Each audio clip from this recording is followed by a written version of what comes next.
என்னடா இது? தர்பூசணி. யாருக்குடா? அம்மாக்கு. இப்போ அம்மா என்ன முடிச்சுன்னு சொல்லி தர்பூசணி கொண்டு போகிறேன். அம்மா எவ்வளோ வேலை செஞ்சுட்டு தெரியுமா கஷ்டப்பட்டு. ஏன் அவன் யார் நீங்கள் ஞாயிற்றுக்கிழமை ரெஸ்ட் எடுக்க வேண்டியதானே?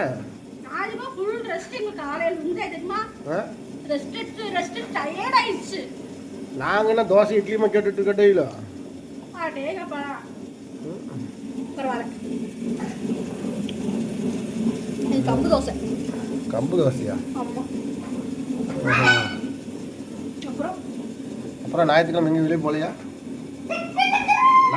நான் கிளம்பிட்டேன். இப்போ கூட நீ எப்போ பாரு தோசையும் மாவு ஆட்டிகிட்டே இரு ஞாயிற்றுக்கிழமை. நான் கிளம்பிட்டேன்ப்பா. நீ இருந்து தோசையெல்லாம் சுட்டுட்டு வா.